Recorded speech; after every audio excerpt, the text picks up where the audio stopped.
देखो, just in case मैं रफली एक बार थोड़ा थोड़ा याद दिलाता हूँ कि जो म्यू हुआ करता था ना, उसको मैग्नेटिक डायपोल मोमेंट बोला करते थे। ठीक है, फिर जो मैग्नेट, यार इसमें ना मैं लैपटॉप को थोड़ा अजीब से चलता है, तो हैंडराइटिंग ना समझ में आए तो तुरंत बोलना। आवाज़ आ रही है ना तुम लोग को कि धीरे आ रही है?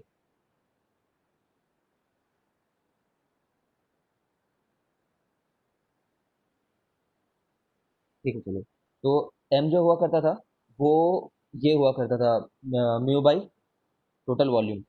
ठीक है, फिर हम लोगों ने बोला कि जब एक सोलेनॉइड ले लोगे और अंदर में एक बार मैग्नेट रखोगे, तो अंदर में जो बी रहेगा वो दो चीज़ों के चलते रहेगा, बी नेट। एक तो बी नॉट के चलते रहेगा, और एक be due to magnetisation.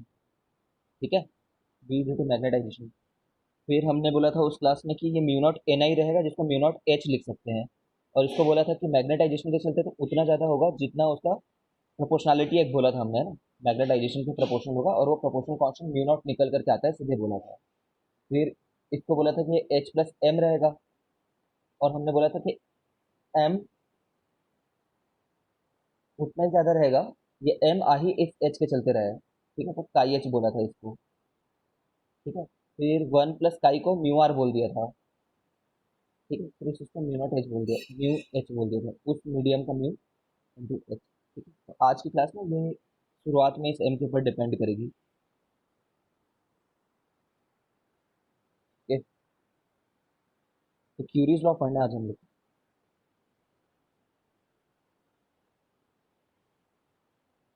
Curies law basically ये क्या बोलता है कि जो मैग्नेटाइजेशन होता है, मैग्नेटाइजेशन बोलो या फिर इंटेंसिटी ऑफ मैग्नेटाइजेशन, क्या वर्ड के बारे में बात करूँ मैं, कैपिटल एम या फिर कैपिटल एच?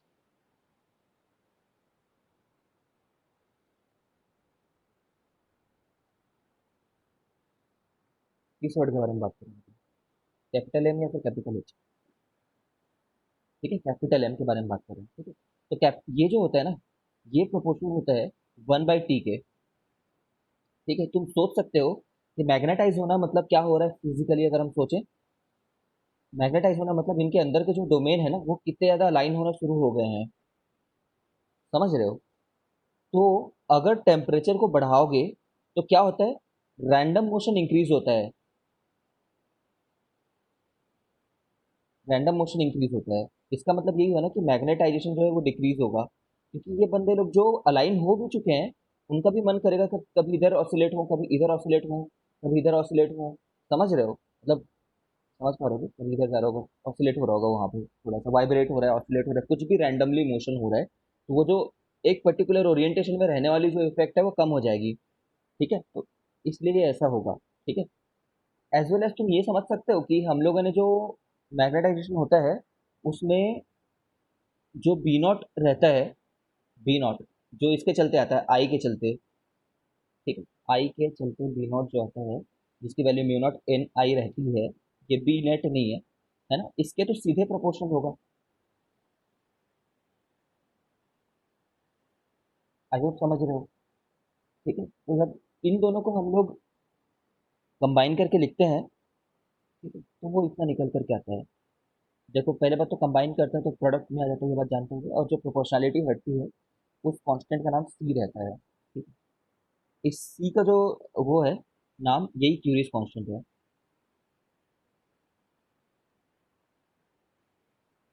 ठीक है, ओके, एक बार नोट डाउन करो और याद रखना यहाँ पे कि कुछ बुक्स में इसमें ना थोड़ा अलग तरीके से दिया हो सकता है, कुछ पार्ट्स को तुम पढ़ करके थोड़ा कंफ्यूज हो जाओ। क्यों कंफ्यूज हो गए वो मैं अभी से बोल नहीं सकता but sometimes student find it very confusing due to the upcoming change. एक आगे जाकर फिर थोड़ा सा चेंज आएगा इस लॉ में, हल्का सा मॉडिफिकेशन, उसके चलते अलग अलग बुक्स को पढ़ने में स्टूडेंट कंफ्यूज हो जाता है। तो ये वाली वीडियो को बार बार आकर के देखना, इसमें कोई गलती नहीं है।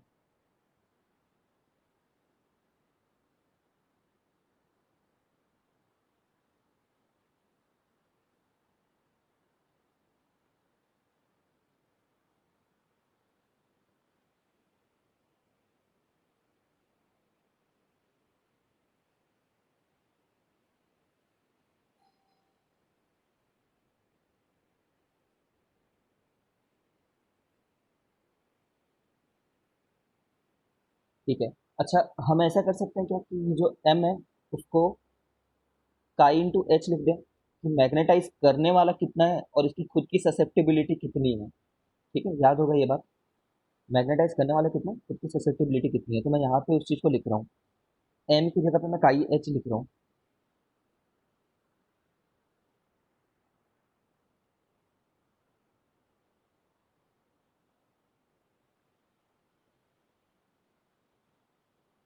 ठीक है, इसको सी, इस सी को सी रहने दे रहा हूँ।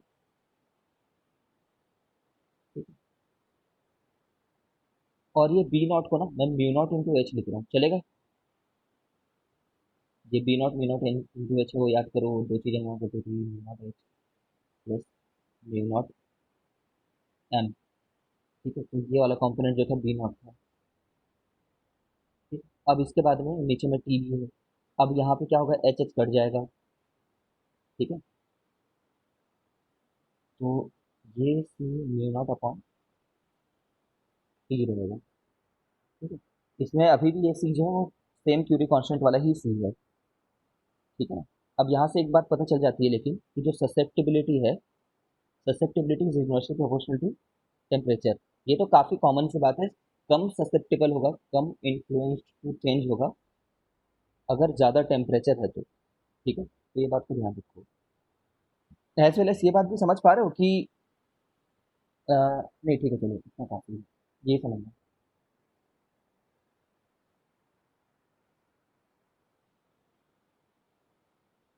Mu R depends on temperature, true या फिर फॉल्स?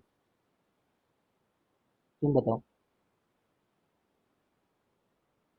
ट्रू या फिर फॉल्स? एक मिनट रुकना, तो यार डोर बेल भी जा रहा है।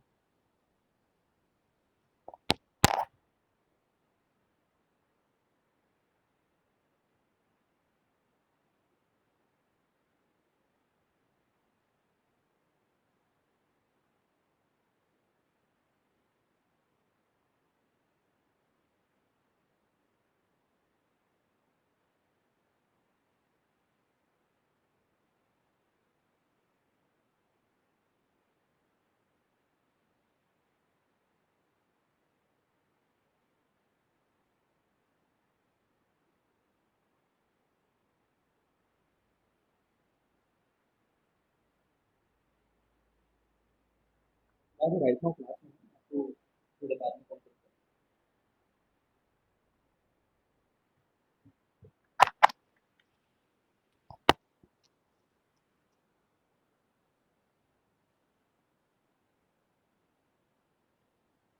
बताओ ट्रू या फिर फॉल्स? बाकी लोग आंसर क्यों नहीं कर रहे हो?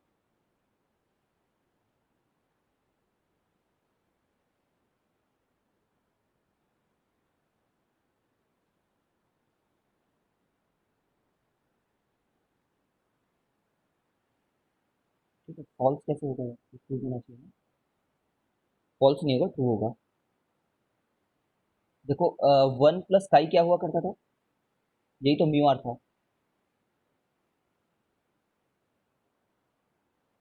ठीक है ना, वन प्लस काई ही म्यू आर था, तो ये भी आंसर ये था।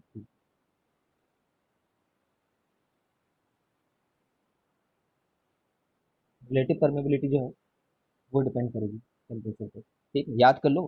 अगर तुम कुछ पहले गलत सोच रहे थे तो याद कर लो यार। अपने थिंकिंग को इस तरीके से ओरिएंट करो कि समझ में आने लगे। फिर भी अगर तुम्हारे पास कोई काउंटर आर्ग्यूमेंट है तो बताओ।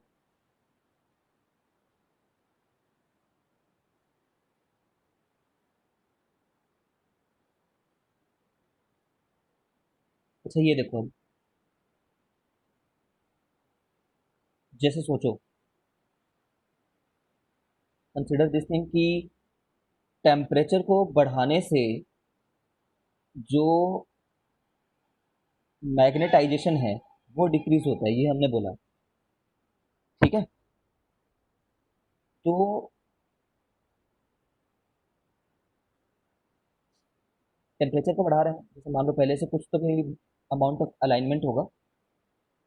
ठीक है, एकदम परफेक्टली अलाइन ना भी हो, कुछ कम भी अलाइन हो, तो टेम्परेचर बढ़ाओगे तो और ये अलाइनमेंट बिगड़ेगा। ठीक है, तो इसका मतलब ये है ना कि अगर हम टेम्परेचर को कम करेंगे तो जो रैंडम मोशन हो रहा था वो नहीं होगा, और वो रिलेटिवली अलाइन रहने की कोशिश करेंगे। ये लोग अगर टेम्परेचर कम हो गए तो ज़्यादा रैंडम मोशन नहीं है, रिलेटिवली अलाइंड है, क्योंकि बाकी लोग के मैग्नेटिक फील्ड भी अलाइन होने के लिए बोल रहे हैं, बाहर का मैग्नेटिक फील्ड भी अलाइन होने के लिए बोल रहे हैं। ठीक है। तो ऐसा करने से मैग्नेटिज्म, मैग्नेटाइजेशन बढ़ता है। ठीक है। But only up to a certain limit, implies नहीं, but only up to a certain limit. सोचो थोड़ा सा दिमाग में ऐसा क्यों हो रहा होगा।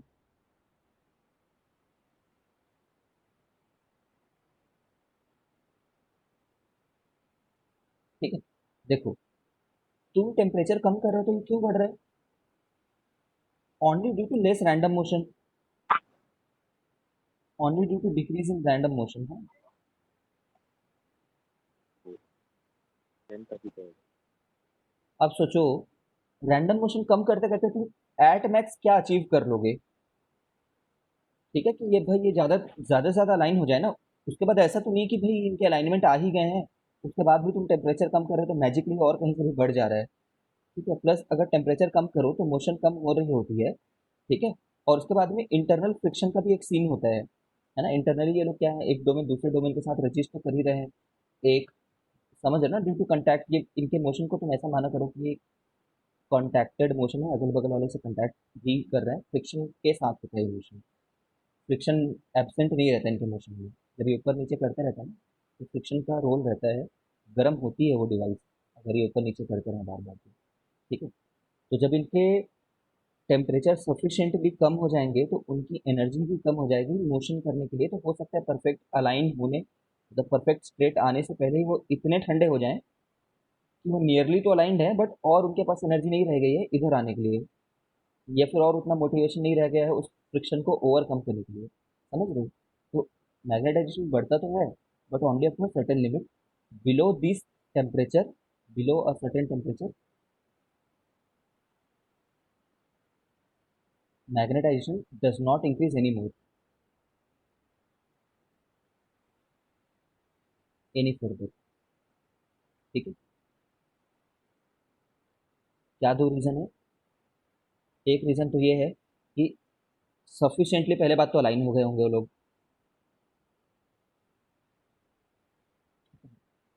एक तो फ्रिक्शन रीजन रहता है, और दूसरा सफिशिएंट अलाइनमेंट हो गई है। सफिशिएंट है, मैक्सिमम बोल लो, अलाइनमेंट हो गई है, उससे ज़्यादा अलाइन और नहीं हो पा रहा है।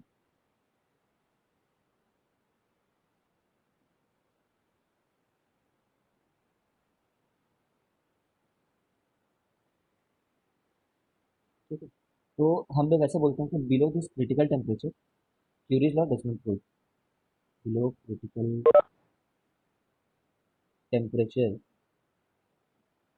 Curies law does not hold.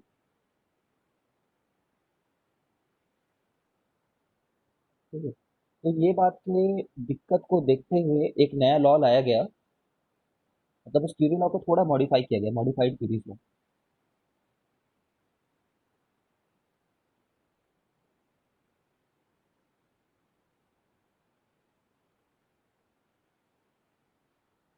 ठीक है।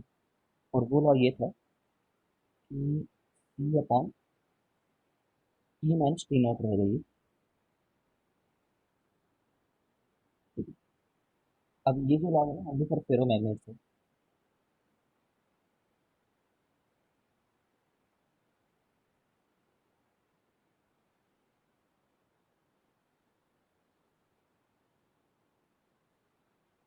तो इसमें तो और कुछ बताना है?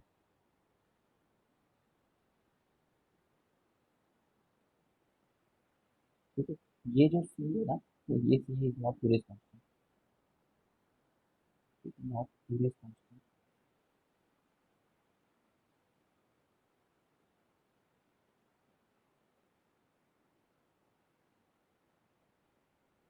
देखो यार, सबसे पहले हमने क्या बोला, ध्यान से सुना, यहाँ पे बैक बैक एंड में लेकर के जा रहा हूँ ताकि पर्सपेक्टिव बने कि जो एम होता है वो होता है C B naught by T करके, ये बोले। और इसी में इसको काई एच वगैरह लिख लिख करके हमने यहाँ तक लेकर के आया, time B naught by T. तो ये एक अदर फॉर्म हुआ ना बस क्यूरी लॉ का, हमने कुछ ऐसा लॉ में कुछ चेंज किया है, तो नए लॉ को इंट्रोड्यूस किया है क्या? जस्ट अनदर फॉर्म हुआ ना ये। अगर कोई तुम्हें बोले कि क्यूरीज लॉ है कि नहीं है करके ये वाला, तब भी तुम बोलोगे कि हाँ ये तो क्यूरीज लॉ ही है करके। ठीक है, जस्ट अनदर फॉर्म।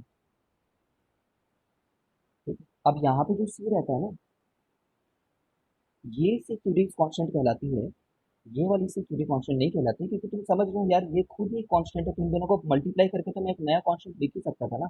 अब बताओ ये सी क्यूरी कांस्टेंट है कि नहीं? अगर मैं इन दोनों को मल्टीप्लाई करके एक सी लिख दूँ, होगा ये सर। ये तो नहीं है, समझ रहे हो ना? अब ये भी नहीं है, नॉट अ क्यूरियस कांस्टेंट। तो जब जब सी देखो तो भावुक मत हो जाओ कि क्यूरियस कांस्टेंट ही है करके। ठीक है, जब वो इस फॉर्म में रहेगा या फिर इस फॉर्म में रहेगा, तभी ये जो सी है वो क्यूरियस कांस्टेंट कहलाएगा।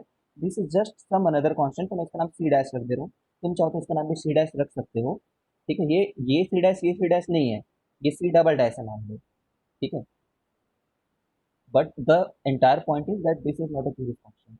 ठीक है, ओके। खैर, अब ये जो लॉ है ना, ये थोड़ा सा इसको ढंग से करना है। ठीक है, don't put T below T not.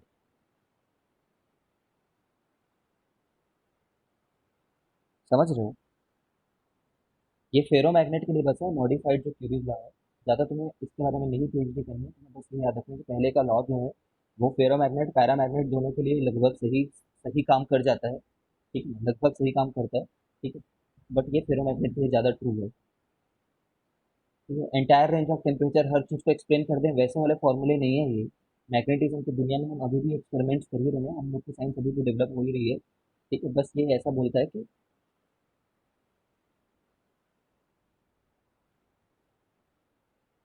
बस ये इसलिए बोलता है कि भाई क्योंकि ऐसा नहीं कर सकते कि टेम्परेचर कम करते जाओ करते जाओ करते जाओ तो उसकी ससेप्टेबिलिटी बढ़ती जा रही है, इसलिए उन्होंने एक नया मॉडिफाइड फॉर्म लेकर के आया। कहाँ से आया, कैसे आया, we don't need to know, बस ये है। ठीक है, और ये वो क्रिटिकल टेम्परेचर है जिसके नीचे में हम लोग को क्यूरीज लॉ वैलिड नहीं है। ठीक है, काम नहीं करेगा उसके नीचे। वरना देखो, कोई बंदा इसमें बोलेगा मैं टी को जीरो डाल देता हूँ इसमें, ठीक है, इस फॉर्मूले में, तो टी को जीरो डाल देगा तो इन्फिनिटी मिल जाएगा उसको, समझ रहे हो?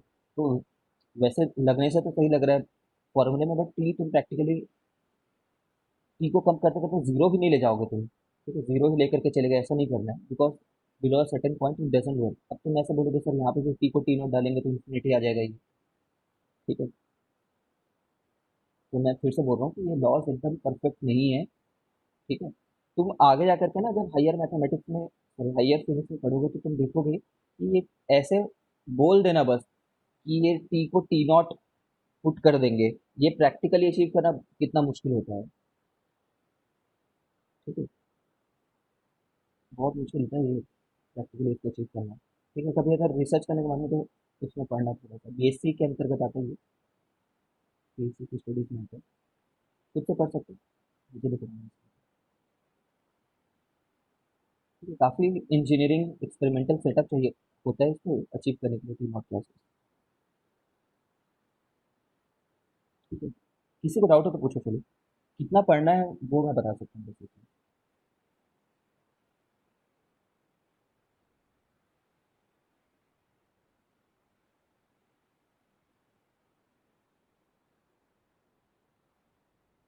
सर हम्म। सर टेम्परेचर बढ़ाने से मतलब डिग्री ऑफ रैंडमनेस क्यों बढ़ता है, मतलब वो मैग्नेटाइजेशन क्यों बढ़ता है? घटता क्यों है, फिर से बताऊँ? जैसे देख, कोई भी एक मतलब काफ़ी बेसिक बात है, तो टेम्परेचर बढ़ाएगा तो रैंडम मोशन बढ़ता है। जैसे कि तू गैस मॉलिक्यूल ले ले एक मिनट के लिए, पहले तो वहां से फील लेकर के आ। एक गैस मॉलिक्यूल जो ठंडा रहेगा वो ज़्यादा रैंडमली मोशन कर रहा होगा। ठीक है, या फिर एक गैस मॉलिक्यूल जो जिसका टेम्परेचर कम है, मान लो 10 केल्विन है, और जहाँ पे 100 केल्विन है, कहाँ पे ज़्यादा फास्ट और रैंडम मोशन हो रहा होगा?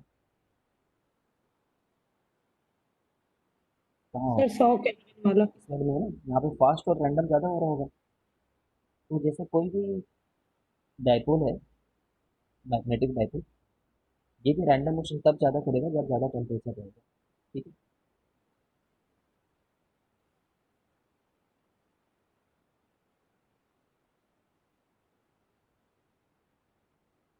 ठीक है, तो ज़्यादा एनर्जी रहती है तो ज़्यादा रैंडम मोशन कहते हैं। अरे इफेक्टिवली डायपोल है क्या अंदर में, तो एक इलेक्ट्रॉन है जो कि रिवॉल्व हो रहा है। ठीक है, तो जब एनर्जी मिलती है ना, तो ये और भी डायमेंशंस में रिवॉल्व होना शुरू होता है। मतलब जैसे कि सिंपल एक रिवॉल्व कर रहा है तो उसमें ज़्यादा वाइब्रेटिंग रिवॉल्व करेगा। समझ रहे हैं? बहुत सारे अलग अलग डायरेक्शन में इनके रिवॉल्व होने की टेंडेंसी आने लग जाती है। ठीक है, तो ये डायपोल यस कह सर सर सकते तो हैं बहुत मतलब है। इफेक्टिवली यस हाँ बोल बोल। ठीक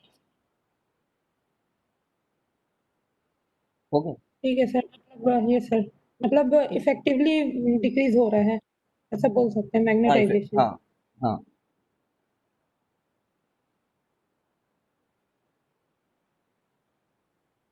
और पूछो तुम।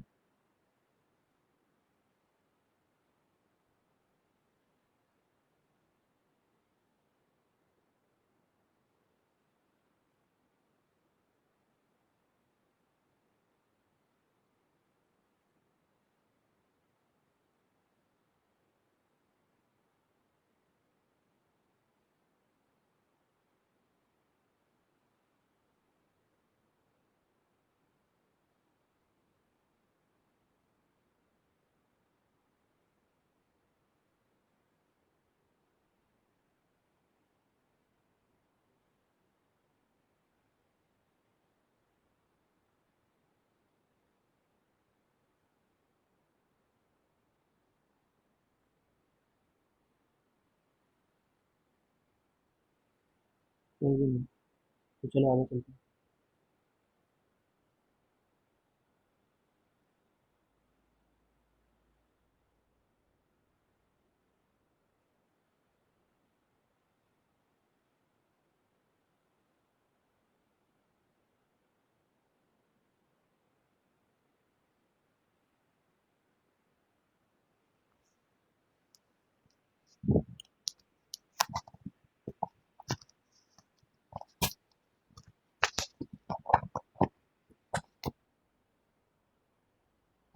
अब बेटर है क्या हर्ष?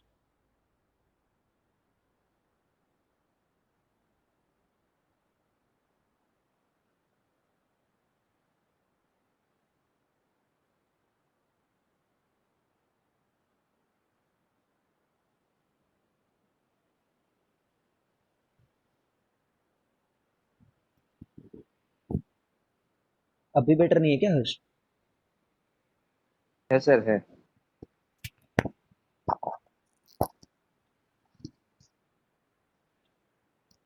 शायद अब, चलो देखते हैं। ठीक है चलो। देखो दो चीजें होंगी, इन दो चीजों को थोड़ा तुम ध्यान दो।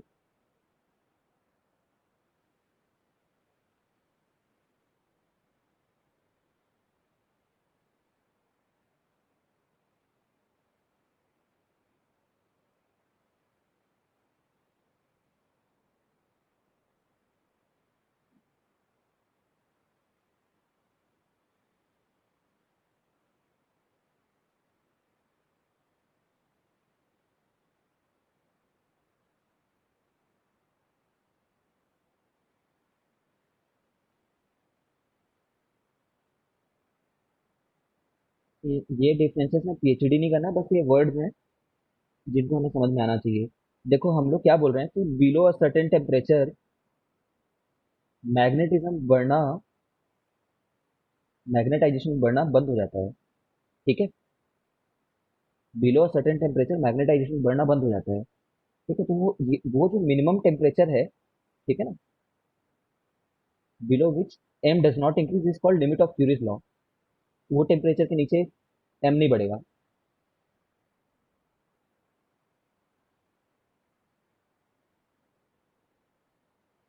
समझ रहे हो? और क्रिटिकल टेम्परेचर ऑफ मटेरियल वो मैक्सिमम टेम्परेचर होता है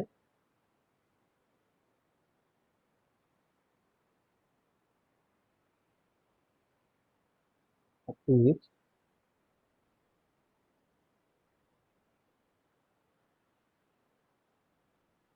फेरोमैग्नेट जो है, ferromagnet is ferromagnet, ferromagnet retain. ठीक है ना, इसके आगे क्या हो जाता है, वो पैरामैग्नेटिक बन जाता है।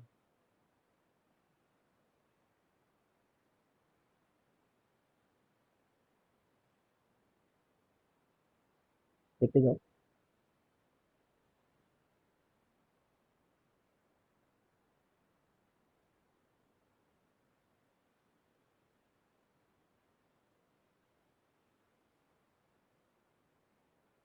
दोनों में डिफरेंस समझ पा रहे हो? अगर टेम्परेचर कम करते जा रहे हो तो तुम सोचोगे कि एम बढ़ रहा होगा, बट एक सर्टेन टेम्परेचर से और कम करोगे तो वो बढ़ता नहीं है, क्योंकि सफिशिएंट अलाइनमेंट आ चुकी होती है। ठीक है, जब टेम्परेचर को बढ़ाते जाते रहते हो तभी भी, तब तो कम होता है एम, है ना, कम होते जाता है होते जाता है होते जाता है, और एक सर्टेन टेम्परेचर के बाद में वो फेरोमैग्नेटिक सब्सटेंस को हम लोग पैरामैग्नेटिक में कंसिडर करने लग जाते हैं।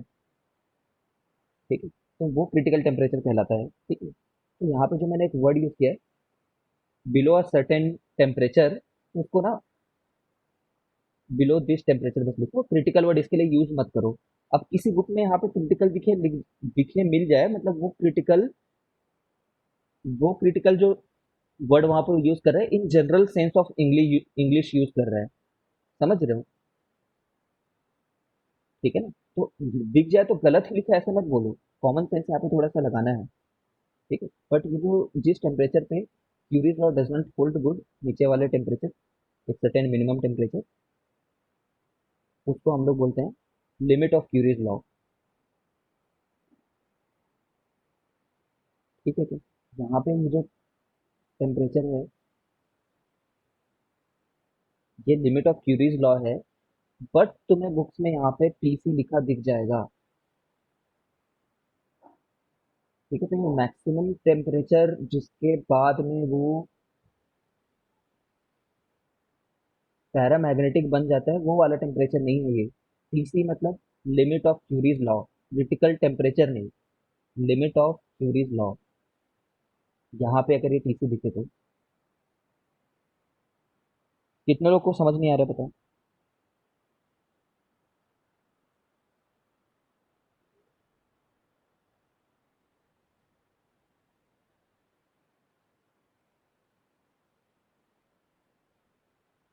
क्लियर है सर।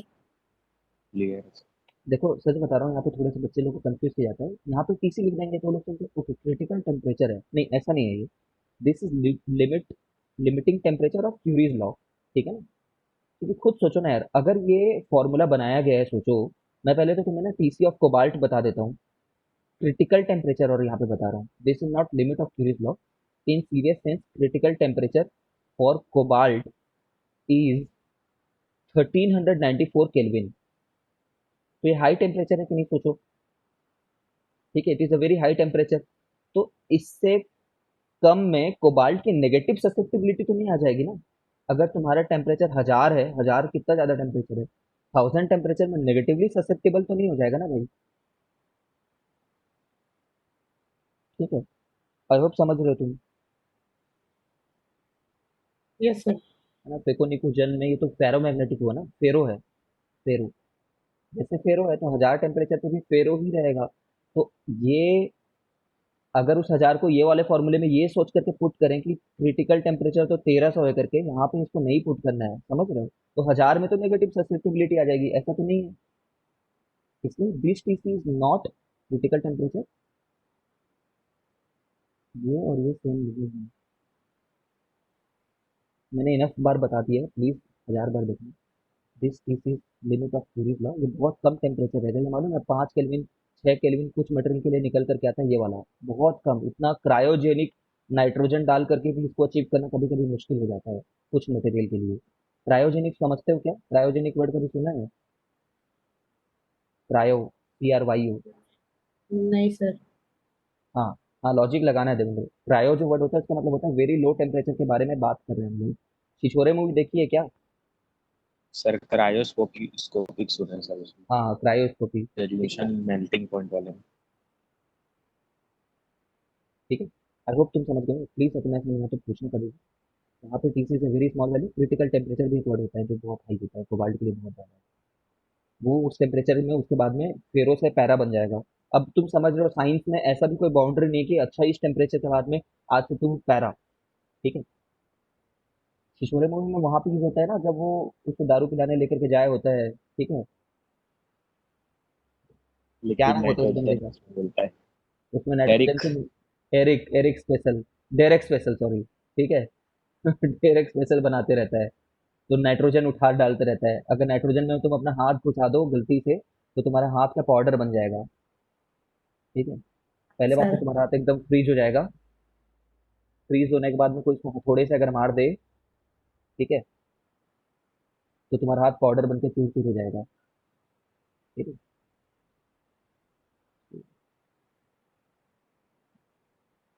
देख के, ठीक है, अरे ना, चारों ओर मत देखो। हिस्टेरिसिस, हिस्टेरिसिस करवा चुका है। हिस्टेरिसिस,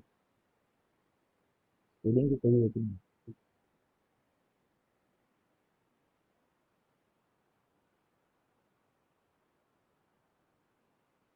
हिस्टेरिसिस कर्व एक है। ये कर्व ना, ये बताता है कि किस मटेरियल को यूज करें ट्रांसफार्मर बनाने के लिए। ट्रांसफार्मर बनाने के लिए, ठीक है, कौन से ट्रांसफार्मर के बारे में बात कर रहे हैं अपन, मूवी वाले, या फिर परमानेंट बार मैग्नेट बनाना है। ठीक है, ट्रांसफार्मर वो मूवी वाला ट्रांसफार्मर नहीं बनाना है भाई हमको। हमको सिंपल इलेक्ट्रिसिटी को भेजना है कहीं पे, तो उसको स्टेप अप और स्टेप डाउन का कुछ कंसेप्ट सुना है जिंदगी में? स्टेप अप करके भेजते हैं, स्टेप डाउन करके भेजते हैं। स्टेप अप करके भेजते हैं, हाई वोल्टेज लाइन बना करके भेजते हैं। Step up step down voltage के सेंस में बोलते हैं। ठीक है, तो ये कैरेक्टरिस्टिक ऑफ अ मटेरियल है, इसको याद रखो। कैरेक्टरिस्टिक ऑफ अ मटेरियल का क्या मतलब होता है? उस मटेरियल के लिए ऐसे ही कर्व निकल करके आएगा। ठीक है, खंभा वाला ट्रांसफार्मर, कौन से खंभे में ट्रांसफार्मर गिर जाएगा तुम्हें, खैर छोड़। ठीक है, कुछ खंभों में लगा होता है, सही बोल, खंभों में ही लगता है। ठीक है, ग्राउंड पे नहीं करते। तो देखो, थोड़ा सा फास्ट है, इसको फास्ट देखते हैं। कोई मटेरियल लेकर के आओ, मान लो हमने सॉफ्ट आयरन लेकर के आया है। सॉफ्ट आयरन में क्या होता है, मारने से रो देता है। सॉफ्ट आयरन किसको बोलते हैं? लो कार्बन कंटेंट वाले को। लो कार्बन कंटेंट, जिसमें कार्बन ज्यादा होता है वो हार्ड हो जाता है। ये सॉफ्ट है, लिटरली सॉफ्ट है, समझ लो। इसके डाइपोल आराम से घूम सकते हैं, मान लो। ठीक है, अब इसको ना हम लोग क्या करेंगे, एक एच में, नहीं सॉरी, एक, हाँ, एच में, एच मतलब एक्सटर्नल है ये। अगर ना समझ में आए तो पूछना ना, खास करके आ जाइए क्या वो दुष्ट लड़की स्नेहा आई है, ओके ठीक है, और अल्फिया भी है। ठीक है, एच इक्वल टू, ये वही वाला है, एन आई। तो एच मतलब तुम क्या डाल रहे हो, एक बाहर से करंट भेज रहे हो। इस करंट के प्रेजेंस में ये कैसा बिहेव करने वाला है, इसके अंदर में बी कितना आने वाला है, ये हम जानने की कोशिश करेंगे। ठीक है ना, और ये जो बी है ना, ये बी नेट नहीं है, याद रखना। This is not B net, this is due to ferromagnet only. Ferromagnet only. Hysteresis curve को इनफैक्ट पढ़ते ही फेरो मैग्नेट के लिए है। पर बना तो किसी भी चीज के लिए सकते ही हो, ग्राफ बनाने में क्या है। तुम प्लास्टिक ले जाओ, प्लास्टिक के लिए भी बना लो, कैसा आ रहा है ग्राफ। बट इसको इन जनरली जो कर्व को बनाया गया है फेरोमैग्नेट की स्टडी के लिए बनाया गया है। अब तुम सोचो, मैं यहाँ पे क्या लिखा है मैंने यहाँ पे। यहाँ पे ना, अंदर में कितने प्रकार की मैग्नेटिक फील्ड रहती है? दो प्रकार की। एक बी नॉट रहता है, बी नॉट किसके चलते आता है, इस करंट के चलते। वो वाला प्लॉट किया है क्या मैंने? नहीं, मैग्नेटिज्म के चलते आता है, मैग्नेटाइज हो जाता है उसके चलते आता है, मैग्नेटाइज होने के चलते। तो ये बीएम है ये। बट तुम्हें बुक में बीएम प्रॉपर इतना बताएगा नहीं। ठीक है ना, ना ही बी नेट है ये, बी नेट नहीं है, बी नॉट है ये। बीएम को प्लॉट कर रहे हैं। ठीक है, अब सोचो, जैसे तुमने करंट को जब जीरो रख रखा है, तब तो एक सॉफ्ट आयरन बार मैग्नेटिक होता है क्या? एक सॉफ्ट आयरन कहीं से पकड़ करके लिया तो मैग्नेटिक नहीं है, तो ग्राफ हमारा 0,0 से चालू होना चाहिए। बिल्कुल भी समय मैग्नेटिज्म अंदर में नहीं दिखेगा, कोई भी ऐसा बीएम नहीं रहेगा। फिर तुम जब शुरुआत में, है ना, धीरे धीरे जब तुम आई को बढ़ाओगे, ठीक है, आई इज इंक्रीज धीरे धीरे, तो फ्रिक्शन के चलते तुमने बहुत कम करंट दिया यार। सोच लो, 1 मिली एम्पियर दिया है, 2 मिली एम्पियर दिया है, 3 मिली एम्पियर दिया है। तो उस समय का करंट जो है ना, उस समय के करंट के साथ जो बी नॉट आया होता है वो इतना स्ट्रांग नहीं होता कि वो अंदर के फ्रिक्शन भरे डाइपोल को बोले कि तुम उठ करके अलाइन होना शुरू हो। इसको इतना जल्दी नहीं बोल पाएगा वो। ठीक है, तो फ्रिक्शन के चलते बहुत जल्दी जल्दी उठते भी नहीं रहता है, लेकिन फर्दर आई को इंक्रीज करो, ठीक है, तो फिर ये राइज होने लगता है।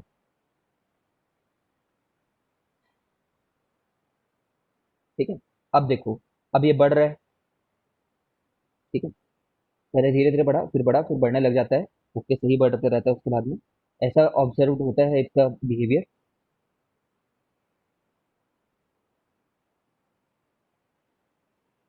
ठीक है, ये क्या बढ़ रहा है, जैसे जैसे तुम आई को बढ़ा रहे हो वैसे वैसे अंदर में बी भी बढ़ रही है। ठीक है, उसके बाद क्या होगा, जब सब लोग ही अलाइन हो जाएंगे, पहले तो रैंडमली अलाइन थे ना, जब सब लोग अलाइन हो जाएंगे तो कैसा बिहेवियर रहेगा फिर? उसके बाद और आई को बढ़ाओगे तो बढ़ेगा क्या, सोचो तो। उसके बाद और आई को बढ़ा रहा हूँ मैं एक सर्टेन पॉइंट के बाद में, उसके बाद भी अंदर में ये बी के चलते आते रहेगा क्या? भाई जितने अलाइन होना के हो गए हैं। Are you getting the point? ठीक है, इधर यस अगर सर। बढ़ाओ तो ऐसा रहेगा, बट उधर को हम प्लॉट नहीं करेंगे, हम बोलेंगे कि अभी सैचुरेशन रीच हो गया, उसके बाद बढ़ाया नहीं हमने। ठीक है, वरना ये रहता है। अब उसके बाद में तुम क्या करो, सामने ही रख रहे हैं करंट को, भेज इधर से ही रहे हैं बट उसकी वैल्यू को कम कर रहे हैं। ठीक है ना, तो क्या होगा कि जो एकदम अलाइंड हैं उनका नेचुरल रहने का मन तो ऐसा था, तुम तो फोर्सफुली उनको ऐसे लेकर के आए हो, स्प्रिंग की तरह वो लोग यहाँ पे रखे हुए हैं। जब करंट को हटाने लगो तो उसमें से ज्यादातर लोग वापस जाने लगेंगे, और अंदर की बी की value due to ferromagnet only वो कम होने लगेगी। ठीक है, बट पूरी कम हो जाएगी क्या, जब तुम एक्सटर्नल करंट को हटा भी दोगे ना, ये जब जीरो नहीं हो जाएगा, ठीक है, तो कुछ लोग तो इस पोजीशन में आ ही जाएंगे ना। मतलब समझो यहाँ से कुछ लोग तो उधर ही अलाइन रह जाएंगे ना, बाकी सब लोग भले डिसअलाइन हो गए होंगे पहले जैसे थे, बट हो सकता है कुछ लोग ना कंप्लीटली वापस सेकेंड स्टेज नहीं आया है, मतलब ये स्टेज वन में ऐसे दिख रहे होंगे, स्टेज टू में ऐसे होंगे कि कुछ लोग तो रह जाएंगे वैसे ही, कंप्लीट रिवर्सल नहीं हुआ पहले जैसे थे। ठीक है, अब क्या कर रहे हैं हम लोग, उल्टे डायरेक्शन में करंट को बढ़ा रहे हैं। ठीक है, मतलब तुम अब इधर से करंट को भेज रहे हो। ठीक है, अब इधर से भेज रहे हो, तो ये जो ऐसे लोग थे, ठीक है, ये लोग बोलेंगे कि ओके हम लोग वैसा हो जाते हैं जैसे पहले थे करके, और कभी ना कभी ऐसा होगा कि जो बी है वो नेट जीरो हो जाए।